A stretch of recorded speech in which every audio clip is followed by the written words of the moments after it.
Aujourd'hui, je vous emmène au Hangar Zéro où j'ai rendez-vous avec Arthur, responsable de la communication autour du projet. Salut Arthur. Salut, salut. Alors si on n'a pas entendu parler ou alors qu'on n'a qu'une vague idée de ce que c'est le Hangar Zéro, est-ce que tu peux nous faire une petite piqûre de rappel? Alors concrètement, pour résumer en quelques mots, le Hangar Zéro, ça a pour objectif d'être un laboratoire de la transition écologique.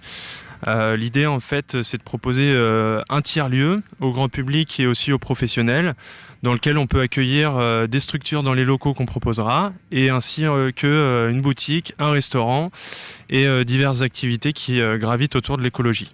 Donc c'est un vaste projet avec plusieurs dimensions, plusieurs projets qui s'imbriquent un peu. C'est ça, il y a vraiment une dimension écologique mais aussi sociale. Le but du projet, c'est de permettre aussi aux personnes gravitant autour du quartier et aussi aux personnes qui ont envie de se sensibiliser à l'écologie de pouvoir le faire dans notre structure.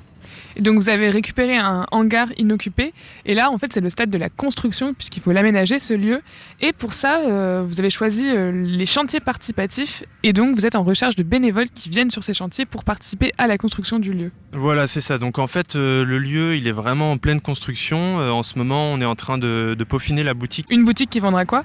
Alors en fait ce serait une boutique mutualisée qui vendrait essentiellement de l'artisanat. Mutualisé, j'entends par là en gros qu'il y aurait plusieurs artisans ou plusieurs résidents du moins dans la boutique qui proposeraient leurs produits, qui fonctionneront main dans la main. Et donc du coup au niveau de la construction du Hangar Zéro, ce qui se passe en fait c'est qu'on a c'est scindé en 2 temps dans la semaine, donc du lundi au vendredi entre 9h et 16h on construit le hangar dans son ensemble, donc en ce moment évidemment on est focus sur la boutique, mais du coup on va rechercher tout type de profil, que ce soit de la maçonnerie, de l'électricité, vraiment des bricolos en tout genre. Et le week-end, en fait, on se focus essentiellement sur l'enduit de terre.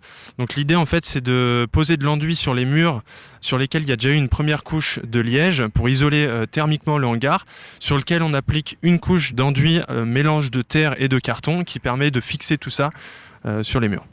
Alors qu'est-ce que tu dis à une personne qui est intéressée, le projet ça lui parle ou quoi, mais qui se dit qu'elle ne sait absolument rien faire et qu'elle serait un peu un boulet sur le chantier?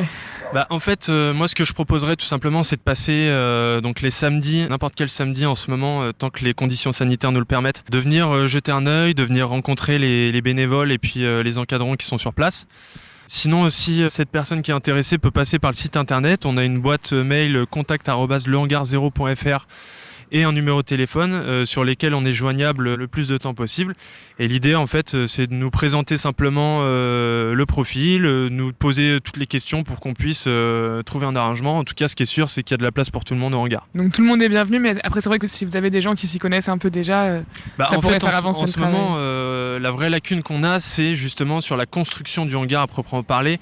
Toutes les choses un petit peu plus techniques, alors faut pas avoir peur de ça non plus, hein. On est là pour en parler dans tous les cas avant tout. Mais c'est vrai qu'aujourd'hui, en termes de construction, donc sur les chantiers entre le lundi et vendredi, on a plus besoin de personnes qui soient confirmées dans le bricolage en général, quoi. Après, on a toujours besoin de monde sur le samedi, donc voilà, faut pas hésiter à venir nous voir. C'est une année qui a été marquée pour tout le monde par la crise sanitaire. Comment est-ce que vous l'avez vécu au Hangar Zéro ? Comme pour tout le monde, ça a été un petit peu compliqué. Après, nous, dans notre démarche, le Hangar Zéro se veut un lieu expérimental.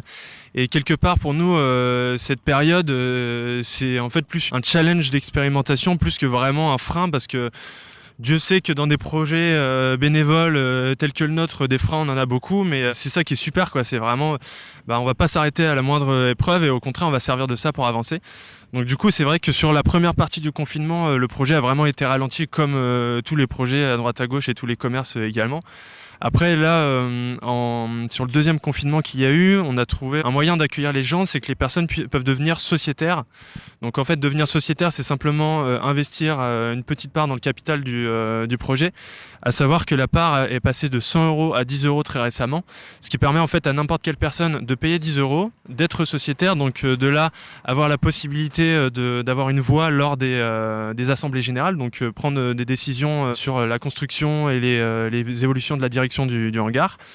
Et au-delà de ça, justement, si jamais il y a un reconfinement, ce que je ne souhaite pas évidemment, c'est toujours possible du coup de venir sur le projet, simplement en étant sociétaire. Ok, l'appel a été lancé en tout cas. En plus, il n'y a pas grand-chose à faire. On ne peut pas aller au cinéma, on ne peut pas aller au théâtre, on ne peut pas aller dans des bars. Donc autant venir sur les chantiers du Hangar Zéro. Avec les beaux jours qui reviennent, en plus, c'est une super occasion, à savoir que le hangar, il y a une super verrière au-dessus. Donc du coup, c'est super lumineux à l'intérieur. Je vous invite vraiment au moins à venir voir ce qui s'y passe. Merci beaucoup Arthur d'avoir répondu à mes questions. Puis on vous retrouve début avril pour l'ouverture de la boutique. Ok, ça marche.